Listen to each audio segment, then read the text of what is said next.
never know what you're gonna find when you're cleaning out the works. Expect the unexpected. Sometimes yesterday's leftovers, What chips, Gabe?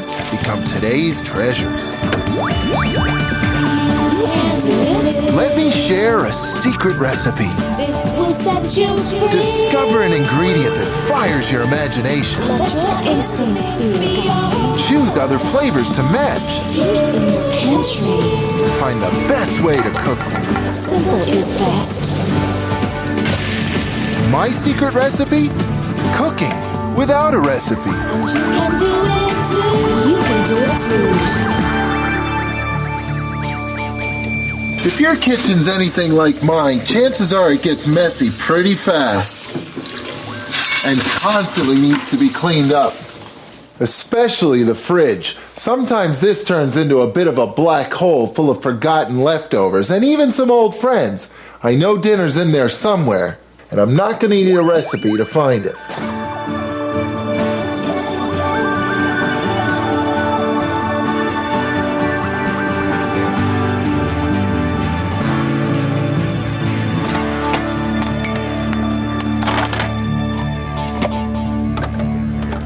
Look at all this stuff. Now, I always seem to have onions in here, and lemons too. Green olives, those will play. What else do we have here? Oh yeah, some celery. That's looking good.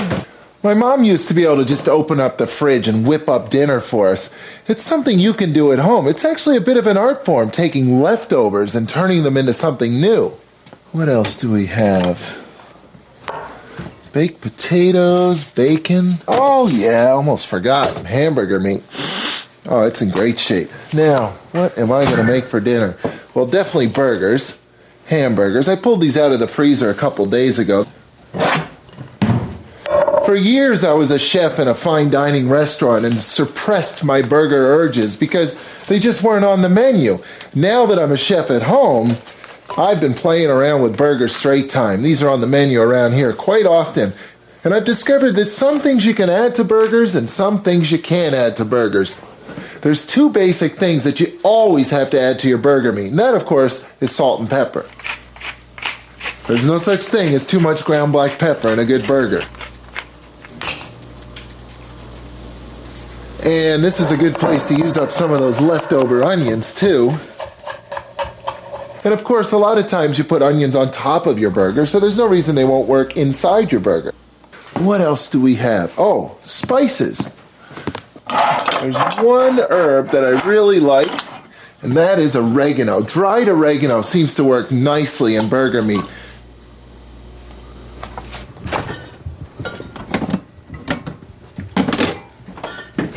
We had beef stew for dinner the other night, and you can take the meat itself, the chunks of the meat, and dice it up and put it into the meat. And it'll work because it's already got beef flavor in it. Okay, and then all you gotta do is just mix it up good. If there's something you really like with your burger, experiment, play around. Okay, now here's how I actually form the burgers.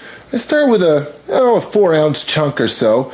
For a long time, we used to make big, thick burgers like that. But these days, we know better. You've got to be able to cook the burger all the way through. And a thick burger like that, by the time the heat penetrates to the center, you've overcooked the outside of the burger and it's dried out. You can have the best of both worlds. You can have a burger that's cooked all the way through and hasn't dried out. Just make it nice and thin. And the way I see it, the more surface area you have, the better, because the surface area is where the flavor is. When that hits the grill and chars, that's flavor.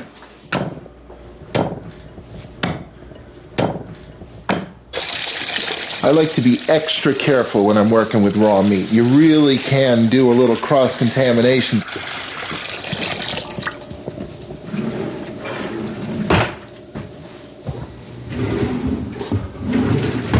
Now, the only thing wrong with these burgers right now is that I haven't turned the grill on yet, and I'm hungry right now. I guess I'm going to have to put these away for the time being. Now, it's still a mess in here. Now, I'm pretty sure I saw some chickpeas in here. There they are. And some tahini. I'm going to make some hummus, one of my all-time favorite snacks. Really easy to make, too. You just need the basic ingredients. Chickpeas, tahini, which is ground sesame seeds. It's a paste, just like peanut butter, really, only it's made out of sesame seeds. Some lemon juice to brighten up the flavors. I knew it. I saw some roast garlic in here ahead of this leftover. You could use raw garlic if you had it, but roast garlic, nice mellow flavor. It'll be nicer. And if you want to, you can add some parsley as well.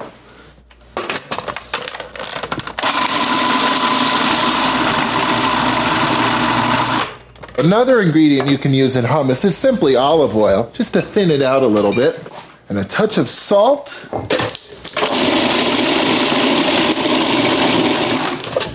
Excellent. And I know I've got pitas here somewhere. There they are.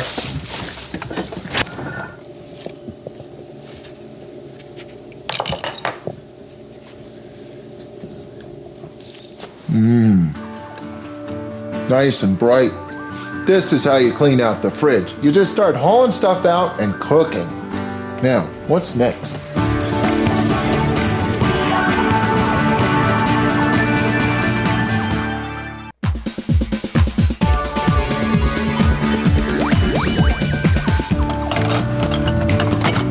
Cleaning out the fridge means more than just using up leftovers. It's a chance to throw culinary caution to the winds. Experiment a bit. Today I'm whipping up burgers my style. I began with freshly thawed ground beef. I added minced onions, ground pepper, salt, dried oregano, and for an extra special optional touch, shredded cubes of beef from a leftover beef stew. I always seem to have leftover potatoes, which is cool because now I can make the all-time best potato dish. My favorite, smashed potatoes. This is so simple. Just put some potatoes on a baking pan and then smash them down a bit until they spread out about twice as far as they began. Now look, if you don't have one of these fancy smashers, these potato masher deals, just grab a plate and use that. There we go. Smash it down good. Really spread it out. And once you've really smashed them open like that, take some really nice olive oil and sprinkle it over top of each one. Season it with salt and pepper. Now I like to add fennel seeds too. Sprinkle them on. And then pop this into your oven at the highest setting you've got. Give her the heat, 500 degrees. The whole idea now is to let that oil crisp up these potatoes. These are going to be good, especially if you like crisp potatoes like I do. Now, good thing I am doing potatoes today because I got this ketchup to use up. Sometimes now and then I go out on these crazy kicks and I make my own ketchup. It's actually pretty simple to make. Begin with a large can of ripe tomatoes. Add a small can of tomato paste and a large chopped onion. Add a cup of red wine vinegar, a half cup of sugar, and a half cup of olive oil. Season with a spoonful of nutmeg, a few bay leaves, and a pinch of salt. Bring to a simmer and reduce by half. Puree until smooth.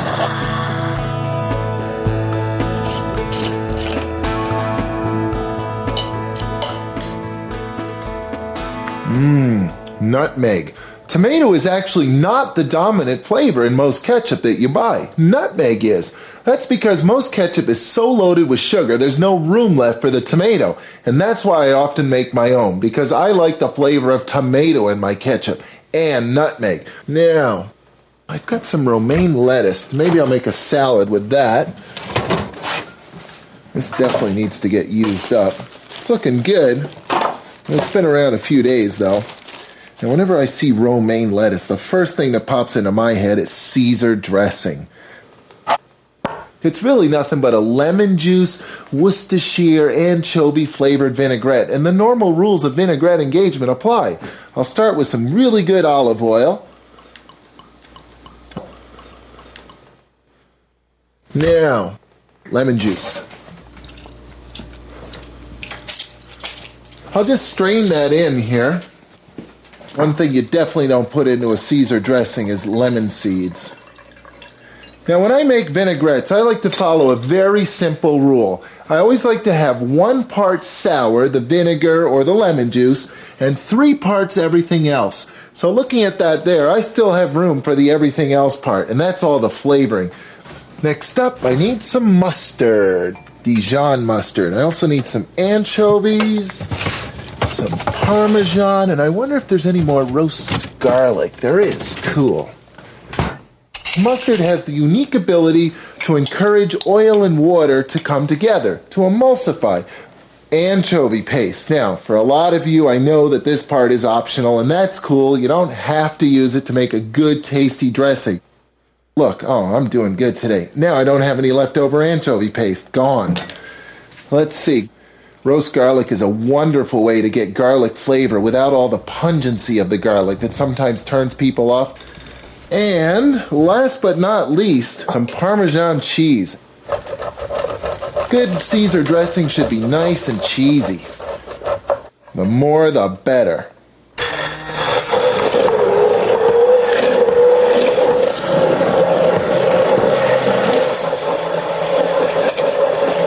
Now, let's see what it tastes like. Oh, lots of flavors in there. Lemon juice, nice and bright. Cheese flavor. Anchovy in the background. Bright olive oil flavor. Just thought of something, though. I always keep my baking grease when I bake bacon off. This is actually the secret ingredient that a lot of restaurants use when they're making Caesar dressing. Just a little bit of bacon fat. Not too much. There's a whack of bacon flavor right there. I'll just put some of that in.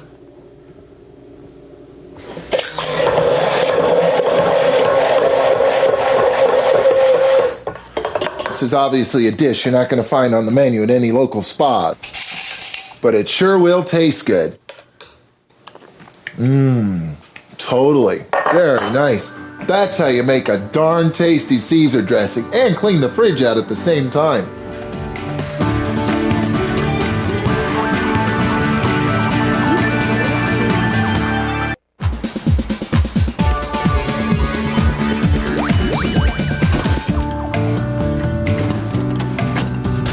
I love freestyle cooking, especially when I'm cleaning out the fridge. For me, leftovers are just an excuse to experiment a bit and see what I can create. Every now and then I pull everything out of the fridge that I need to use up and whip up dinner. Today I'm making burgers. And for the burgers, I mix freshly thawed ground beef with onions, pepper, salt, dried oregano, and shredded cubes of beef from a leftover beef stew.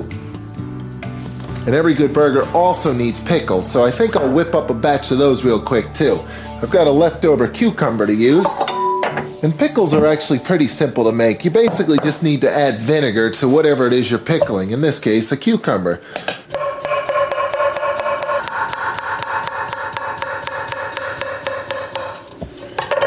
And I'm also going to add some leftover red onions to this. You don't just have to pickle cucumbers. You can pickle a lot of things, including onions.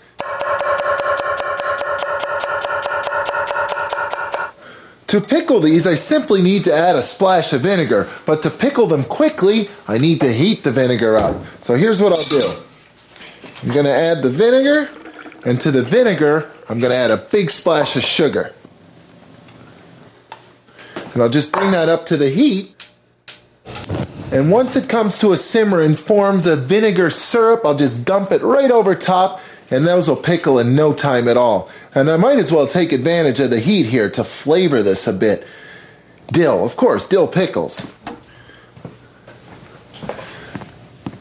So I'm just going to throw dill right into here. Lots of dill sprigs. Toss them right in. Now all I have to do is just dump the hot vinegar right over top of that, and all of those flavors will mold and melt together. It's going to make a really tasty quick pickle. Pickling is a way to add flavor, which will happen very quickly here because as soon as that sour vinegar hits these crisp onions and crisp cucumber, they're going to wilt and soften very quickly. And in fact, the leftovers are going to taste even better because this will just get better with thyme, or in this case, with dill. And speaking of thyme, it's time to light the barbecue.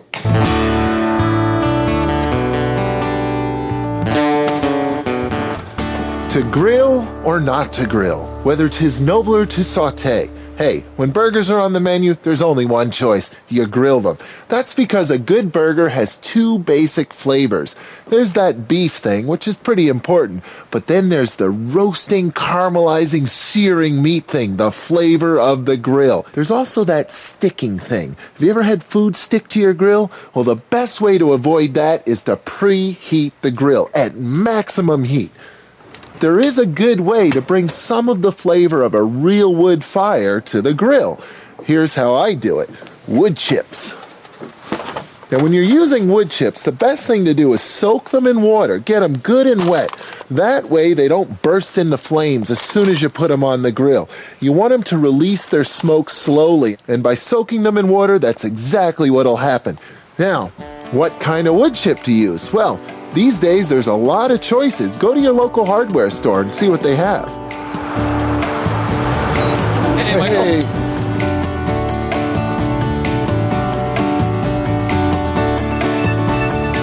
It used to be if you wanted wood chips, you had to run out into the forest and chop down your own tree. Not anymore. Now you can just head off to the local hardware store. So which wood goes with which food? Well, it's pretty simple. In fact, it's as simple as hickory, dickory, dock. There's three things to know. First of all, no softwood. Softwood is very high in oil. That oil gets into the smoke. The oil lands on the food ends up tasting like turpentine. Forget the softwood. Secondly, lighter flavored smokes go with lighter flavored foods. Heavy smoke, heavy food. Woods like alder and maple go with fish, lighter flavors. Heavy woods like mesquite and hickory go with big, beefy flavors. But if you can find them, the best woods of all are the fruit woods. Applewood, cherrywood, loaded with not just smoke flavor, but perfume and aroma. But most importantly, number 3, smell the wood chips. If you like the way they smell, you're going to love the way they taste.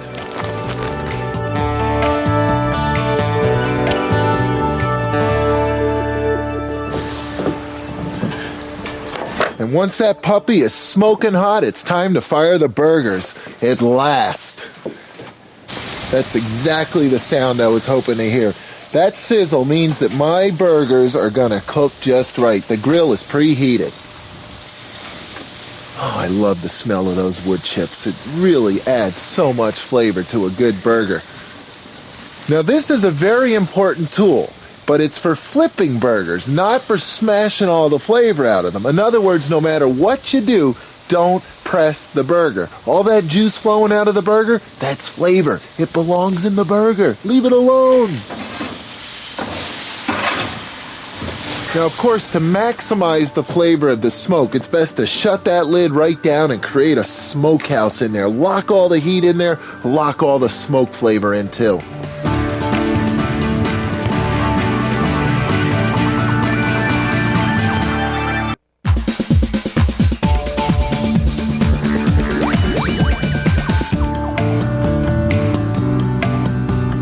From a fridge full of leftovers to a buffet full of burger fixings. Compliments of the Burgermeister. I've got everything I need except for crisp potatoes. These things have been tantalizing me for the last half hour. They smell so good. And look at them, nice and crisp. I guarantee if you try these smashed potatoes, you'll never make potatoes any other way again. These are awesome. And with that, almost everything's ready. I've got green lettuce, red tomatoes, yellow cheese, blue cheese. The last of the leftovers. Look at that fridge. Is that a thing of beauty or what? Awesome. Looks like I'm going shopping tomorrow. And now I'm ready to finish those burgers up. Now, not everybody around here likes blue cheese on their burgers. That's why I've got some of the yellow stuff standing by. Blue cheese has such a distinctive flavor, but I think it stands up nicely to the flavor of the grill, the flavor of the beef. This is going to be good. I've cooked in fancy restaurants all over the world. I've literally cooked for kings, queens, and presidents. And now look at me. I've been demoted back to Burgers 101. Actually, I think it's a promotion because I'm right where I want to be, cooking dinner for my family. There's a blue cheese one for me, a yellow cheese one for Gabe, and a nice aged cheddar one for Rachel. And the moment I've been waiting for.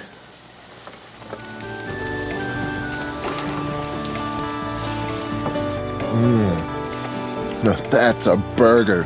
When you cook without a recipe, the result can be as delicious as this burger. It's not just a way to clean out the refrigerator, it's a way to take control of your own kitchen.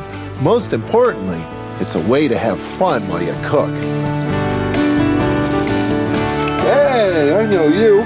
Did you make the ketchup? I did. Really? Yeah. Ketchup. Can you get all that in your mouth at once? Yeah, but Salad's great. I cleaned out the entire fridge today. Wait Did you? till you see it. It's a really good burger. What's the vinaigrette? Oh, I great. just made a Caesar dressing. Are you eating Daddy's burger? yeah.